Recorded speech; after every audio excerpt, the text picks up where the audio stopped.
Aman Benson. Le journal des stratèges. Boris Kalt.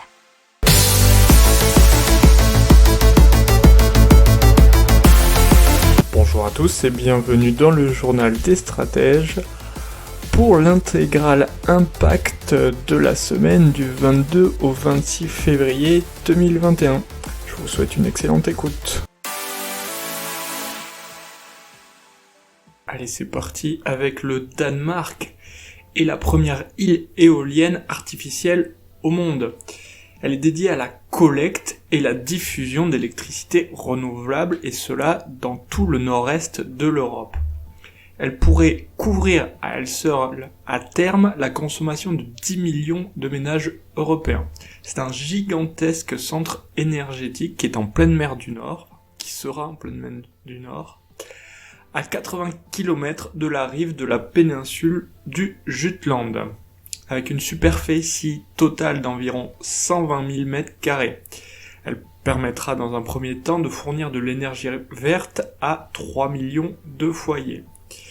Elle est le fruit d'un partenariat public-privé entre l'État danois et des entreprises privées. Il faut savoir que ça rentre dans le cadre d'une politique de l'Union européenne qui s'est fixée comme objectif d'atteindre la neutralité climatique d'ici 2050. Et pour cela, il est nécessaire d'arriver à cette échéance à 300 gigawatts d'énergie éolienne offshore. La capacité potentielle de cette construction serait de 10 gigawatts. À noter tout simplement qu'à l'horizon 2050, le Danemark ne pratiquera plus l'extraction de pétrole et de gaz en mer du Nord. Et dans l'impact, on passe au crowdfarming. Et qu'est-ce que c'est ? C'est une plateforme qui veut corriger le déséquilibre entre ce que paye le consommateur et ce que reçoit le producteur. Donc limiter le gaspillage et plus globalement améliorer l'efficacité de la chaîne d'approvisionnement. Tout ce qui est produit est acheté d'avance. Donc, en ligne, bien évidemment. Il y a moins de pertes dans les transports. Le concept de crowdfarming a été lancé par deux frères espagnols qui ont repris le verger abandonné de leur grand-père, et c'était ça en 2010, donc il y a une bonne dizaine d'années. Pour replanter les arbres morts, ils ont proposé à des membres de leur famille d'adopter un oranger, de suivre sa croissance et de recevoir la récolte de l'arbre. Alors aujourd'hui, ça représente 160 producteurs de 6 pays qui sont inscrits sur la plateforme crowdfarming. Et ils espèrent tripler le nombre de consommateurs d'ici 2022. Allez, on passe au recyclage des plastiques, et c'est la sino-canadienne Miranda Wang qui a été lauréate du prix Rolex à l'esprit d'entreprise 2019, qui aurait une solution qui pourrait marquer un tournant dans l'ère du plastique.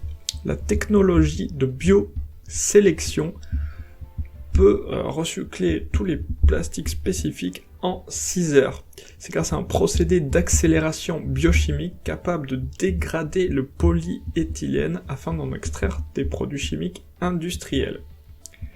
Alors il se concentre tout particulièrement sur les plastiques dont personne ne veut, comme le dit Miranda, comme le polyéthylène de qualité inférieure, c'est-à-dire sac, emballage d'expédition, emballage alimentaire, film plastique pour palettes, film à bulles, sac de fruits et légumes, etc. Alors leur technologie décompose chimiquement ce plastique, non pas en carburant, mais en éléments chimiques qui peuvent ensuite être transformés en matériaux performants. Ces matériaux peuvent être introduits ensuite dans l'économie pour l'habillement, l'automobile et pour toutes sortes de produits, grâce par exemple à la biotechnologie. Dans l'impact, on va donc vous parler d'un nouveau parc éolien offshore, et celui-ci est en France, et sera plutôt en France. Il sera normalement construit d'ici 2024 au large des côtes de Courseulles-sur-Mer, qui est en mer du Calvados. Ça aura un coût de 2 milliards d'euros, c'est EDF qui l'a annoncé. Les 64 éoliennes seront localisées à plus de 10 km des côtes. L'objectif est à terme de produire de l'électricité pour 630 000 personnes, soit plus de 90% de la population actuelle du Calvados.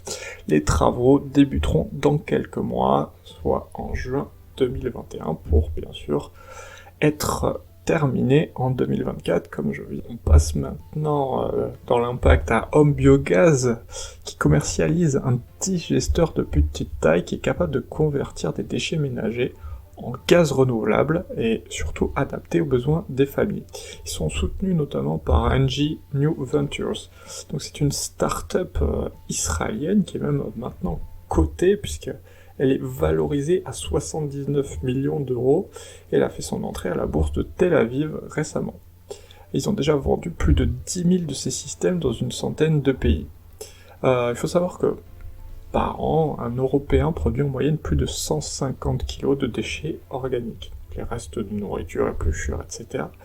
Et tous ces détritus, avec Home Biogaz, peuvent être versés dans une sorte d'entonnoir dans le digesteur d'un biogaz où ils sont transformés en gaz par des bactéries anaérobies. Alors selon le fondateur Oshik Efrati, enfin, un des 3 cofondateurs, 2 kg de déchets permettent de fournir assez de gaz pour cuisiner pendant 2 heures. Le système produit également un engrais liquide et bio qui peut être utilisé pour nourrir plantes et cultures. Alors, le petit souci pour l'instant, c'est qu'il faut une température moyenne d'environ 20 degrés Celsius pour faire fonctionner le digesteur, et c'est dans ce cas-là pas adaptable dans tous les milieux, c'est plutôt pour les milieux méditerranéens, enfin au climat méditerranéen en tout cas. Et donc en France en 2020, près de 27% de la consommation électrique a été faite par les énergies renouvelables. A été fournie plutôt plus exactement. Ce sont des chiffres qui ont été donnés par le syndicat des énergies renouvelables avec le réseau de transport d'électricité RTE et Enedis. C'est une progression de près de 4 points par rapport aux chiffres de 2019. Et ça s'explique par une production historique des énergies renouvelables, en hausse de 10,4% par rapport à 2019, et par une baisse de la consommation du fait, bien entendu, de la situation sanitaire. Dans le détail, c'est la filière éolienne qui a fait plus 17,3% et hydraulique plus 9,3%. Alors, toutefois, le nucléaire représente toujours une part supérieure à 70% ces dernières années. Et maintenant, on va vous parler de compresseurs thermiques pour station-service hydrogène. Effitech qui vient de signer une convention de collaboration avec le distributeur de gaz barinois RGDS pour développer le premier démonstrateur au monde de compresseurs thermiques pour station-service hydrogène. Alors ce compresseur exploite un phénomène thermochimique propre à certains matériaux. Le gaz est absorbé à basse pression dans leur structure, puis ceux-ci sont chauffés pour qu'ils puissent le libérer à haute pression. Alors, l'énergéticien RGTS compte l'insérer dans un autre démonstrateur qu'il prépare à son échelle à Strasbourg. Une station d'avitaillement pour véhicules lourds et légers alimentés par de l'hydrogène produit sur place grâce à de la thermolyse de biomasse. La mise en service des 2 démonstrateurs est attendue d'ici au printemps 2023. Il faut savoir qu'apparemment un compresseur mécanique représente 50% des coûts d'une station-service en investissement et 80% en coûts d'exploitation. Ce sont des pourcentages, des proportions qui ont été données par David Colomar, le PDG d'Effitech. La mise en place de ces 2 démonstrateurs est prévue au printemps 2023. Allez, on va vous parler maintenant de centrales solaires, puisque le syndicat départemental d'énergie et d'équipement de la Vendée, SIDEV et Vendée Énergie ont créé Vendée Ombrière. Vendée Ombrière elle-même s'est associée à la start-up rennaise See You Sun, qui est un spécialiste de l'installation des panneaux photovoltaïques. Pourquoi ? Leur objectif, c'est de promouvoir et développer des centrales solaires intégrées à des ombrières de parkings publics et privés dans les communes vendéennes volontaires. Et qu'est-ce qu'ils ont prévu ? Ils ont prévu de développer et de déployer l'installation de 50 ombrières de parking photovoltaïques pour un montant de 7 millions d'euros. 23 projets sont déjà programmés pour 2021, et apparemment 3 ombrières ont déjà été installées. Ces 3 premières opérations produiront annuellement 325 MW, soit l'équivalent de la consommation électrique annuelle de 152 habitants vendéens.